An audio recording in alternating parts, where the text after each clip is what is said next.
हाय दोस्तों, स्वागत है आपका आपके यूट्यूब चैनल यूपीएससी मोटिवेशन 2.0 में। तो आज हम अपना नए बैच में जियोग्राफी स्टार्ट करने जा रहे हैं। ठीक है, तो आज हम अपनी जियोग्राफी स्टार्ट करेंगे।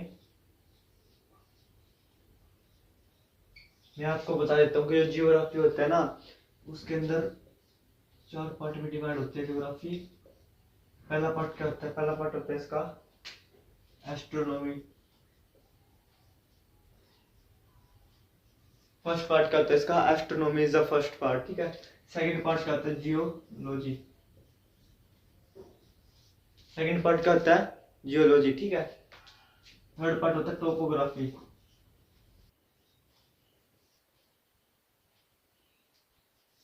थर्ड पार्ट क्या होता है? टोपोग्राफी। और फोर्थ पार्ट होता है इसका जियोग्राफी। ठीक है, तो हम वहां से स्टार्ट करने जा रहे हैं अपनी जियोग्राफी। तो आज हम अपना फर्स्ट पार्ट पढ़ेंगे, एस्ट्रोनॉमी के बारे में जानेंगे। उसके बाद हम मतलब कि जब ये खत्म हो जाएगा तो हम जियोलॉजी, टोपोग्राफी और ज्योग्राफी ऐसे पढ़ेंगे ना कि बीच में से पहले एस्ट्रोनॉमी पढ़ते दूसरे बाद ज्योग्राफी नहीं, हम लाइन बाय चलेंगे, सीरीज में चलेंगे। ठीक है, तो आज से हम अपनी क्लास स्टार्ट करने जा रहे हैं। आज का पढ़ना है एस्ट्रोनॉमी, आज पढ़ेंगे हम आज की क्लास में। ठीक है, फर्स्ट पार्ट क्या था इसका? एस्ट्रोनॉमी।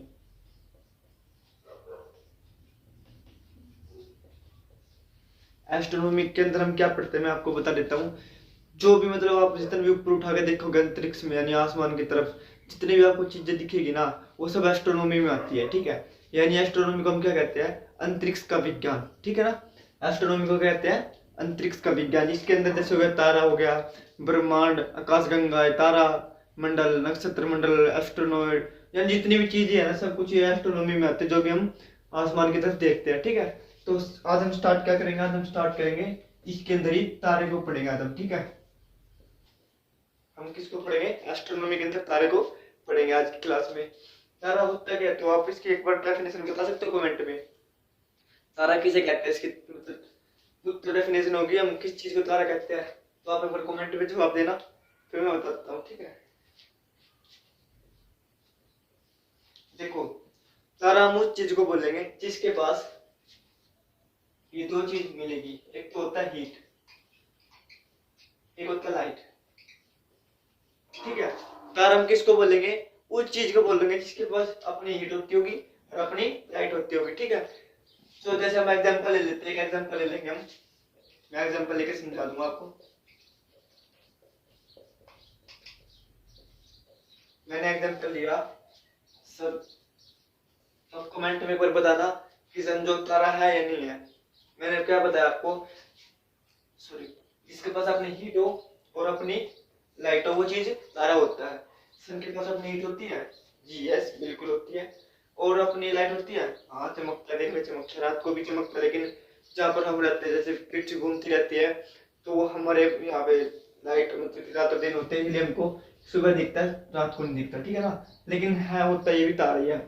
और दूसरा एग्जाम्पल लेते हैं हम, ये तो फर्स्ट था। सेकंड एग्जाम्पल लेते हैं मून का। अब आप मेरे को बताइए कि मून तारा है या नहीं है? मून के पास ना तो अपनी हीट होती है, ना ही अपनी लाइट होती है। ठीक है, हीट तो उसके पास होगी क्योंकि इसके पास लाइट नहीं है। लाइट ये कहाँ से लेता है? रोशनी कहाँ से लेता है? सूरज से।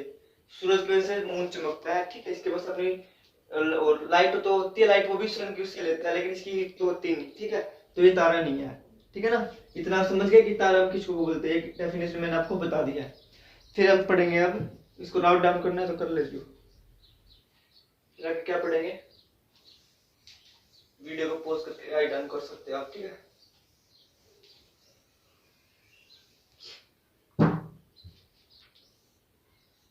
अब हम पढ़ेंगे कि यहाँ पे तारा बनता कैसे है। आपको आवाज सही आ रही होगी ना? अगर कोई दिक्कत हो कमेंट में बोल सकते हो। तारा हम किसको कहते हैं? आई मीन तारा कैसे बनता है? सॉरी, अब यहाँ पढ़ेंगे हम जो तारा है।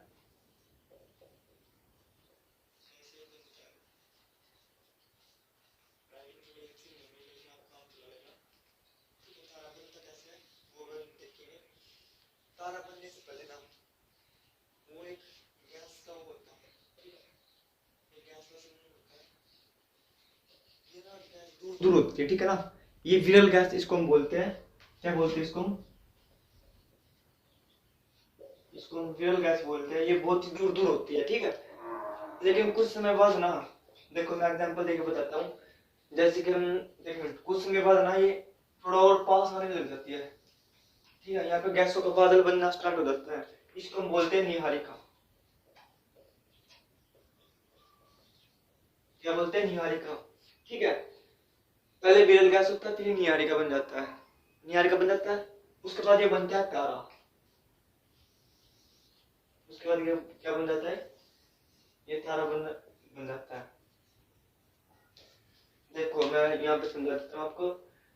जैसे हम ना सर्दियों में चिपक के बैठते हैं ना, बिल्कुल चिपक के बैठते हैं, तो ऐसे यहाँ पे हो जाता है। पहले खुली खुली गैस होती है, ठीक है, जिसको मान लो गर्मी में हम खुले खुले दूर दूर होते हैं, लेकिन ठंड में हम बिल्कुल सटक जाते हैं, ठीक है।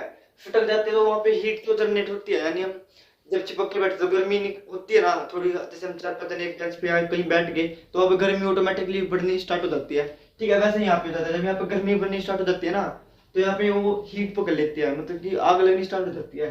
तो जब यहाँ पे आग लग जाती है ना, तो आग लगने के बाद इस पे अपनी हीट आ जाती है, इसके पास अपनी हीट आ जाती है, और जब हीट आएगी तो लाइट बननी स्टार्ट हो जाती है, ठीक है, ठीक है ना। जब लाइट और हीट दोनों आ जाएगी तो ये तारा बन जाएगा। इतना समझ में आ गया आपको? ये देखो जो ये है ना, ये इंपॉर्टेंट नहीं है, ये मैंने आपको समझाने के लिए बताया बस। तो इतना पार्ट है, ये इंपॉर्टेंट नहीं है, लेकिन समझाने के लिए बता रहा मैं। जो निहारिका से पहले भी विरल गैस होती है, यानी दूर दूर गैस होती है, वो स्टक जाती है, बिल्कुल पास में लग जाती है, तो निहारिका बन जाती है। निहारिका बनने के बाद जब उसके पास अपनी हीट और लाइट आ जाती है तो तारा बन जाता है, ठीक है। इतना समझ में आ गया आपको? आगे देखते हैं।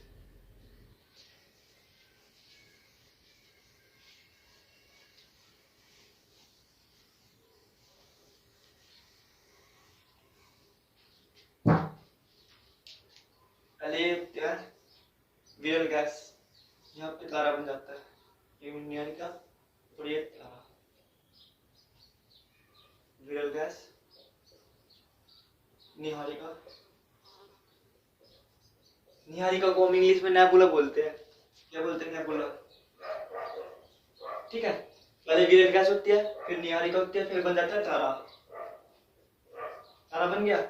उसके बाद देखो यहाँ धरती पे या कहीं भी जो भी चीज आई है ना, उसका एक दिन एंड होता ही है, ठीक है ना। वो चीज एक ना एक दिन खत्म हो जाती है। तो जैसे तारा बना है तो तारा कभी ना कभी तो खत्म होगा ना। तो जब तारा खत्म हो जाता है ना, यानी खत्म होने की कगार पे आ जाता है, तो इसका जब तारा बनता है उसके अंदर 100% ईंधन होता है, ठीक है। उसके बाद जब उसका 100 में से मान लो कि 90% जो उसका ईंधन होता है, जो उसका फ्यूल होता है, वो खत्म हो जाता है ना, तो वो क्या बन जाता है? तो बन जाता है लाल दानव, रेड जेंट। क्या बन जाता है? लाल दानव, ठीक है ना।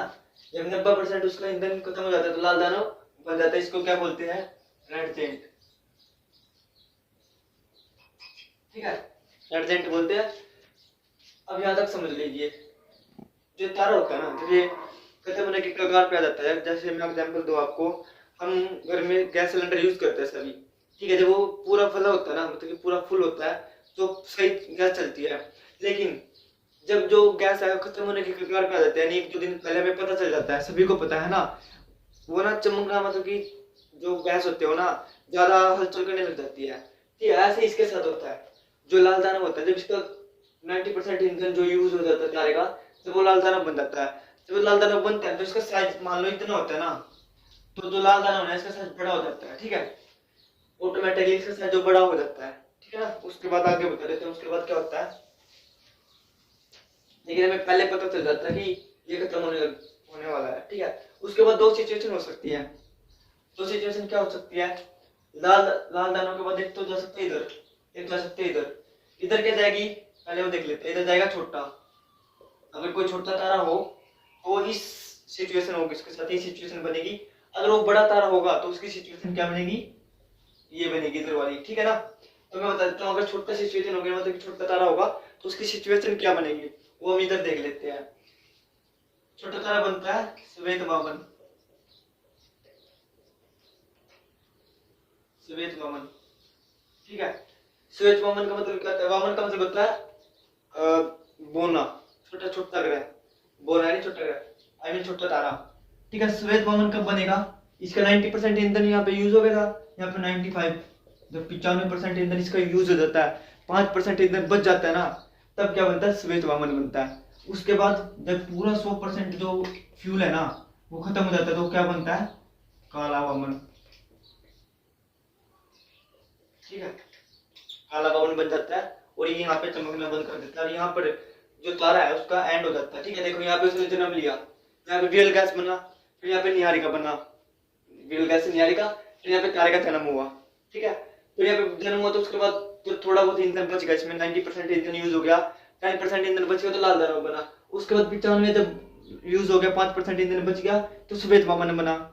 जब उसका बिल्कुल ही खत्म हो गया ना, मतलब कि ईंधन मतलब जो उसके अंदर फ्यूल है वो बिल्कुल ही खत्म हो गया, तो यहाँ पे काला वामन बन गया, तारा का एंड हो गया। ठीक है, एक तो सिचुएशन बन सकती है ये वाली, ठीक है ना, और दूसरी सिचुएशन बन सकती है ये वाली। और मैं एक बार आपको थोड़ा सा और बता देता हूँ, थोड़ी और, जो इसके अंदर फ्यूल होता है ना वो किस फॉर्म में होता है। यहाँ पे फ्यूल के बारे में पढ़ सकते हैं। फ्यूल, ठीक है, जिसको हम क्या बोलते हैं, ईंधन। फ्यूल होता है हाइड्रोजन से हीलियम, पहले वो हाइड्रोजन फॉर्म में होता है लेकिन वो कन्वर्ट कौन सी उसमें होता है, हीलियम में कन्वर्ट होता है। ठीक है, कन्वर्ट किस प्रोसेस के द्वारा होता है, सल्हन। ठीक है, सेलियन प्रोसेस के द्वारा वो कन्वर्ट होता है। उसके बाद देखते हैं किस फॉर्म में होता है, जो ईंधन होता है किस फॉर्म में होता है, सॉलिड में होता है, लिक्विड में होता है या गैस में होता है। तो वो होता है ना तो वो सॉलिड होता है, ना ही वो लिक्विड होता है, ना ही वो गैस होता है, वो प्लाज्मा फॉर्म में होता है। क्या होता है, प्लाज्मा फॉर्म में उसका ईंधन होता है। ठीक है, अब आप पूछोगे प्लाज्मा होता क्या है, आपको मैं एक एग्जांपल दूं, आपने जली देखी होगी, इसका एग्जांपल हो सकता है प्लाज्मा का, एक आपने देखी होगी जली। ठीक है, जली हो गया, या आपने देखा होगा, अच्छा एग्जांपल देता हूँ, एक मिनट, जो नाक का बलगम होता है ना वो भी जली के उसमें होता है। ठीक है, नाक का जो बलगम होता है उसको उठा नहीं सकते ना, वो भी होता है। और एक होता है जो अपने दूध के ऊपर मलाई आ जाता है ना, मलाई, वो भी इसका एग्जाम्पल है, जो दूध वाली मलाई होती है। बहुत सारे एग्जाम्पल है, प्लाज्मा मैं समझाने के लिए बता रहा हूँ। जैसे जली होगी ना वो एक मलाई की टाइप होती है, उसको उठा नहीं सकते। ठीक है, ना तो उसको लकड़ी की तरह सीधे पकड़ सकते जैसे ये हो गया सॉलिड में है, ना ये उसको मतलब कि लिक्विड की तरह बिल्कुल पानी की तरह उठा सकते, वो देख सकते हैं। ना तो ये पानी है, ना ये लिक्विड है, आई मीन ना ये सॉलिड है और ना ये गैस है। ठीक है, तो जो ये होता है जली होती है किस फॉर्म में होती है, ये होती है सॉलिड प्लस लिक्विड। ठीक है, जो प्लाज्मा होता है सॉलिड प्लस लिक्विड फॉर्म में होता है। ठीक है ना, ये फ्यूल के बारे में था। और मैं बता देता हूँ कि हम कैसे तय करेंगे छोटा तारा कौन सा, बड़ा तारा कौन सा है। इसकी भी एक कहानी है, वो मैं अभी बता देता हूँ आपको। इसकी भी एक अच्छी ही कहानी है। एक था इंडियन साइंटिस्ट, जिसको हम क्या बोलते हैं, उसका नाम क्या था, चंद्र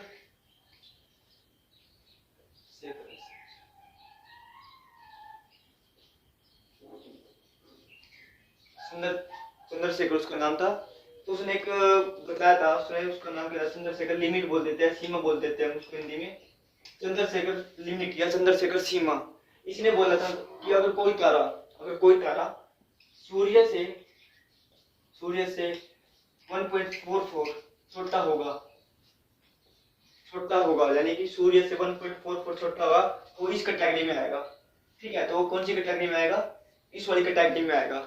अगर वही अगर कोई तारा सूर्य से 1.44 बड़ा हो तो वो इस कैटेगरी में आएगा। ठीक है, समझ गए ना। अगर कोई तारा सूर्य से 1.44 यानी 1.5 गुना, हम सीधे सीधे बोल सकते हैं कि अप्रोक्स 1.5 गुना छोटा हो ना, तो बनता है श्वेत वामन। ठीक है, अगर वो 1.5 गुना बड़ा हो तो मैं बताऊंगा अभी क्या बनता है। पहले मैंने एक बार ये बताया कि छोटे ग्रह की प्रोसेस क्या होती है, कैसे उसका एंड होता है। ठीक है, इतना आपको समझ में आ गया होगा, ये भी आपको समझ में आ गया, तो इसके ऊपर राइट डाउन कर लीजिए। ठीक है, फिर मैं भी आपको बताता हूँ, एक बार राइट डाउन कर लीजिए उसको।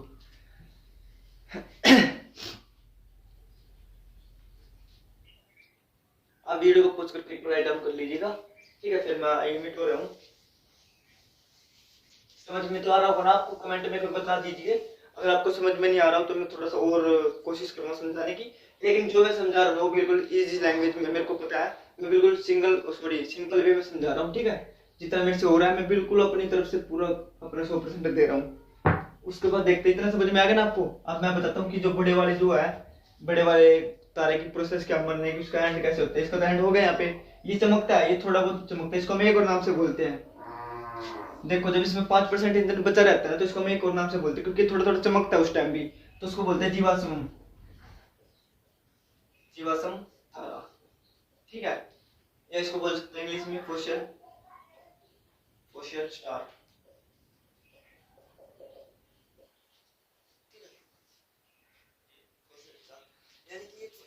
तारे से बोलते हैं क्योंकि ये ना लास्ट टाइम तक बस चमकने, जैसे मैं बता चुका हूँ, जिसके अंदर 5% ईंधन बचा रहता है ना, तो थोड़ा बहुत चमकता है उस टाइम भी, लेकिन बस उसी टाइम लास्ट पर चमकता है, उसके बाद ये ना काला बन जाता है और खत्म हो जाता है, ठीक है। इसीलिए इसको जीवाश्म तारा बोलते हैं, जीवित।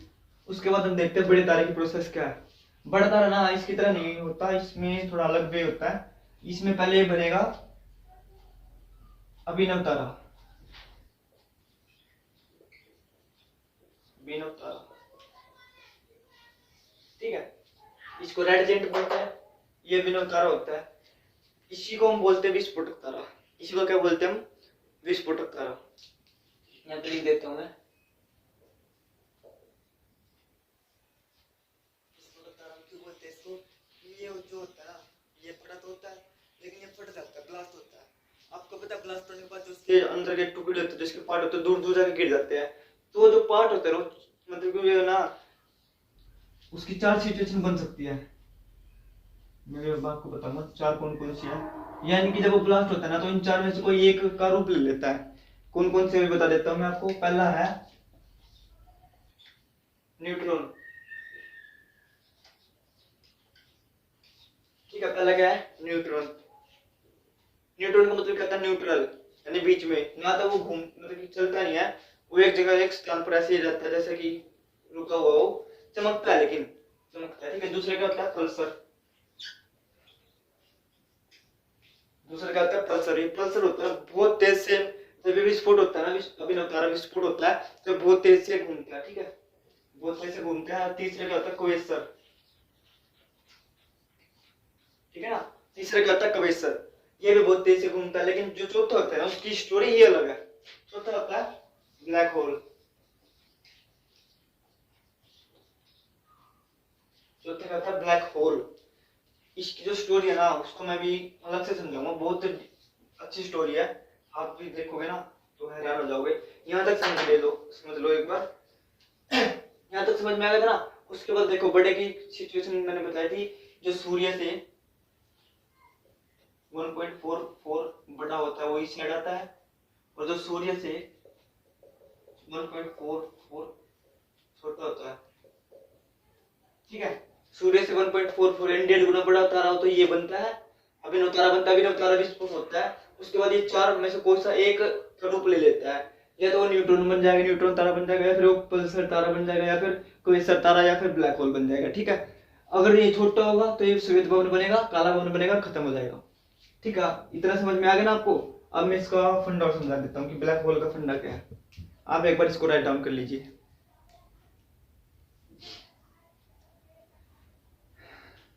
अगर आपको इसके नोट्स चाहिए ना, तो देखो मैंने आपको थोड़ा समझाने के वे में ऐसा लिखा रखा है, लेकिन आपको अगर अच्छा लिखा हुआ चाहिए ना, तो आप टेलीग्राम ज्वाइन कर सकते हो। उसको ये है, उसका टेलीग्राम का जो नेम है,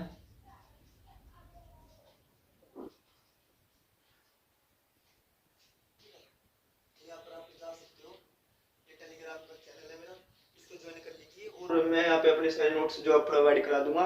और जो क्लास की जो जितनी भी क्लासेस है, मैंने उसको वहाँ पे नोट्स डाल, आई मीन पीडीएफ डाल रखी है, तो मैं इसकी भी पीडीएफ डाल दूंगा, ठीक है, अच्छे से बनाकर। अगर आपको ऐसे नहीं तो ना, आप इसको पहले उतारो, फिर आगे बताता हूँ। ब्लैक होल का फंडा समझा देता हूँ, फिर आगे भी है, ठीक है।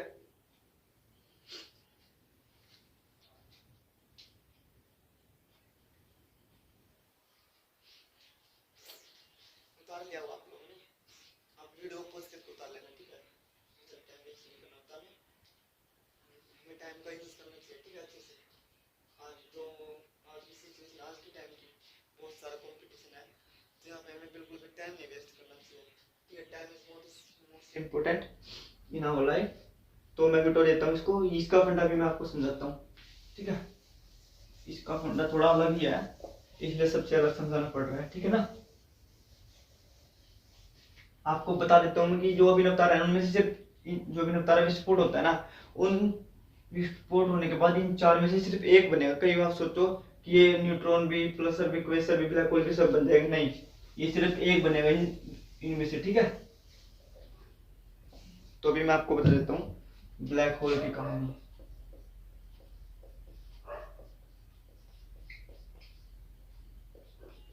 ब्लैक होल पता कैसे बनता है? जब ये अभिनव तारा विस्फोट होता है ना, तो मैंने आपको बताया था ये प्लाज्मा प्लाज्मा फॉर्म में होता है, तो ये ना बहुत ज्यादा सिकुड़ जाता है।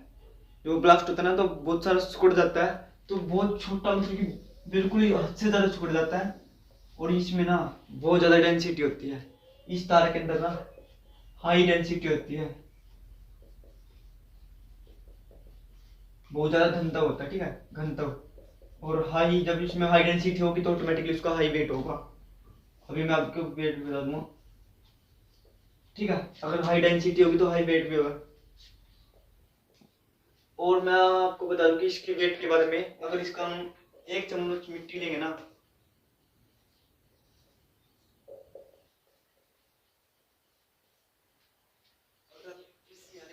एक चम्मच मिट्टी लेंगे तो उसका जो भार होता है वो इक्वल टू 10 हाथियों के बराबर होता है, ठीक है। तो अब आप अंदाजा लगा सकते हो कि कितना भारी, यानी उसमें कितना वेट होगा। जब एक चम्मच यानी एक छोटी सी चम्मच का जो भार होता है वो 10 हाथियों के बराबर होता है, तो आप ऑटोमेटिकली देख सकते हो कि इसका जो वेट होगा वो कितना होगा, ठीक है। तो बहुत ज्यादा वेट होता है इसके अंदर। और इसके अंदर ये, अगर ये किसी ग्रह से टकरा गया ना, अगर ये मान लो कि ये है ब्लैक होल, आई मीन ये मान लो कि ये पृथ्वी, ये होगा ब्लैक होल और ये होगी पृथ्वी, ठीक है। अगर ये इसके पास आएगा ना ऐसे, मान लो आ भी गया, आ रहा तो नीचे लेकिन आ भी गया, तो इसको बिल्कुल ये अंदर से फाड़ देगा, फाड़ फाड़ करके चला जाएगा, ठीक है ना। तो इसके अंदर इतनी पावर होती है, पावर इसीलिए होती है क्योंकि इसकी हाई डेंसिटी होती है और ये हाई वेट होता है इसके अंदर, ठीक है। और बता देता हूँ मैं, इतना हो गया ना, एक बार आप इसको देख लीजिए, अगर कुछ समझ में नहीं आता तो फिर मेरे को बताइए। इसके अंदर से ना ये हमें काला क्यों दिखाई देता है, ब्लैक होल हम इसको क्यों बोलते हैं? क्योंकि हाई डेंसिटी के कारण इसमें वेट ज्यादा होता है और बहुत ज्यादा सटका हुआ होता है। तो जो इसके अंदर जो लाइट होती है ना, जो रोशनी होती है, वो इसके अंदर आर पार नहीं हो पाती है, ठीक है। तो इसलिए हम इसको ब्लैक होल भी बोल सकते हैं, बोलते ही है। और बता दूं मैं इसके बारे में कुछ, देख लो इतना बहुत है क्या। ब्लैक होल हो गया, आप इस तरह डाउन कीजिए ताकि मैं थोड़ा सा रोक टोक रहता है क्लास का, ठीक है।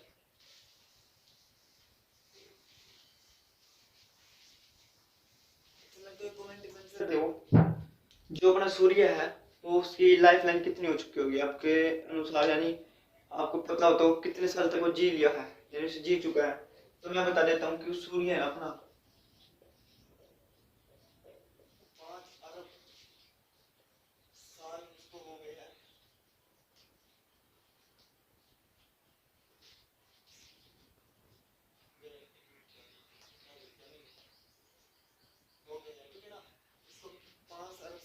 उसको जी रहा है 5 अरब साल से, और और 5 अरब साल और जिएगा,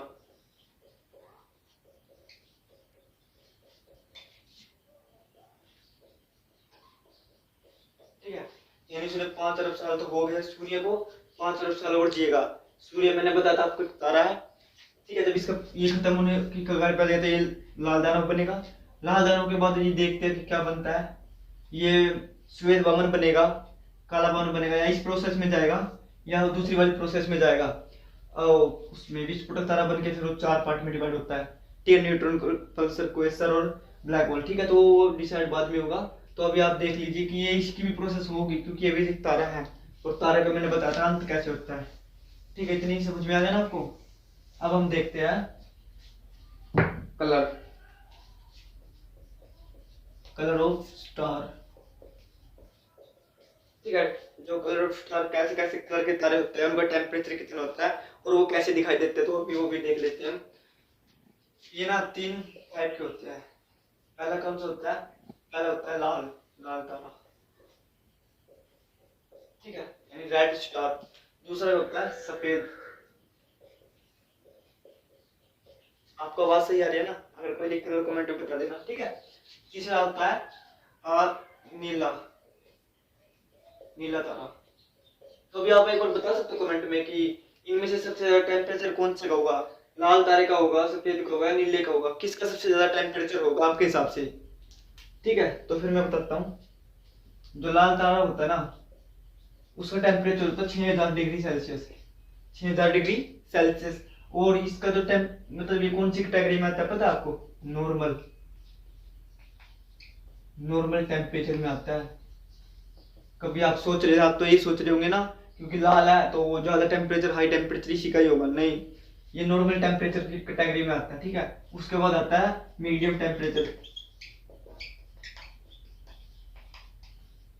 ठीक है। फिर उसके बाद आता है थर्ड नंबर पे जो ब्लू तारा है, ब्लू स्टार है, हाई में, हाई टेम्परेचर, ठीक है। यानी कि देखो, जो लीले तरह के तारे हैं, जो लीले दिखने वाले तारे हैं, वो हाई टेम्परेचर में आते हैं। जो दिखते हैं सफेद, तो मीडियम टेम्परेचर में आते हैं। जो दिखते हैं नॉर्मल, तो वो कौन सा होता है? होते हैं लाल कलर के तारे, ठीक है ना। तो इतना आपको समझ में आ गया होगा। तो आज की अपनी क्लास पूरी हो गई है, लेकिन मैं भी जाते जाते 5 मिनट रिवीजन करके चलेंगे, ठीक है ना। देखो, मैंने आपको कुछ बताया था स्टार्टिंग में, मैंने आपको बोला था एक बार तो रिवीजन हम इसी क्लास में कर लेंगे, ठीक है। अभी करेंगे। दूसरी बार रिवीजन कब करेंगे हम? आप 24 घंटे के अंदर एक बार रिवीजन जरूर कर लीजिए, ठीक है। और एक थर्ड रिवीजन और कभी भी कर सकते हैं आप, एक हफ्ते के अंदर, 2 हफ्ते के अंदर, यानी एक मंथ से पहले आप कभी भी रिवीजन कर लीजिए। 3 बार रिवीजन होने के बाद ना, मैं गारंटी लेता हूँ 100 के 100% कि जो मैंने पढ़ाया ना, आप बिल्कुल भी नहीं भूलोगे, ठीक है। ठीक है ना, आप समझ जाओगे। और एक और बात, आपको ना जो मैंने समझाया है सिर्फ समझना है, उसको याद नहीं करना, ठीक है। उसको रटना नहीं है, सिर्फ समझना है कि कैसे कैसे क्या प्रोसीजर होता है, ठीक है। तो हम रिवीजन और कर लेते हैं इसकी फटाफट। चलो मेरे को बताओ कि सबसे पहले, तो बताओ मुझे, तारा बनने से पहले क्या होता है? वो किस फॉर्म में होता है? तो होता है निहारिका फॉर्म में, ठीक है। मैं भी आपको फटाफट मोटा मोटा समझाता हूँ फटाफट रिवीजन के टाइम में। पहले क्या बनता है? पहले होता है निहारिका,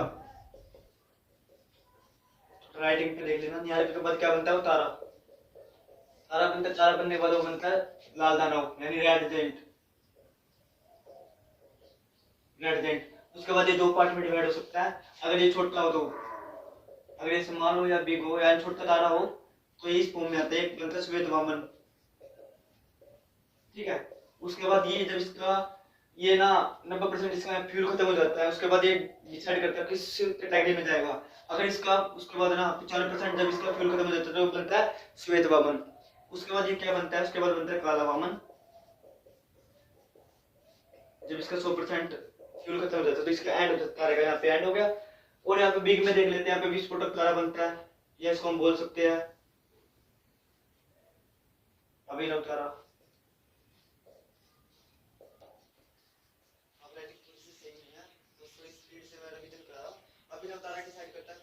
डिवाइड हो जाता है। और कौन सी में होता है मैं बता देता हूँ। पहला होता है न्यूट्रॉन, दूसरा कौन सा होता है? दूसरा होता है पल्सर, तीसरा होता है क्वेसर, चौथा कौन सा होता है? मैंने आपको बताया था ब्लैक होल, ठीक है। यहाँ पे एक और स्टेप लिख लीजिए, फिर वैसे पेपर के लिए इंपॉर्टेंट नहीं है ये वाला, ग्रिल गैस, ठीक है ना। यानी देखो, जो निहारिका होते हैं ना, पहले कहते हैं ग्रिल गैस होते हैं, जो चार होता है वो निहारिका होता है सबसे पहले। निहारिका के बाद वो तारा बनता है, तारा बनने के बाद रेड जेंट बनता है। रेड जेंट के बाद 2 कैटेगरी में डिवाइड हो सकता है। अगर वो चंद्रशेखर सीमा, यानी कि जो सूर्य से 1.5 गुना यानी 1.44 छोटा हो, तो वो इस कैटेगरी में आएगा, यानी श्वेत वामन बनेगा, फिर काला वामन बनेगा, फिर उसका एंड हो जाएगा, ठीक है।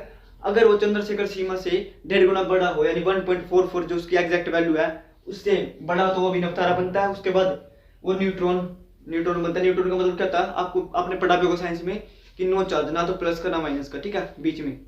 उसके बाद पल्सर बनता है, फिर क्वेसर, फिर ब्लैक होल। ब्लैक होल की कहानी मैंने आपको बताई दी है। जो ब्लैक होल का जो चम्मच का, एक चम्मच का भार कितना होता है? 10 आटे के बराबर होता है। और जो ब्लैक होल होता है उसके अंदर ना तो लाइट पार हो सकती है, अगर ब्लैक होल किसी ग्रह से टकराएगा तो उसको बीच में से फाड़ कर चला जाएगा, ठीक है ना।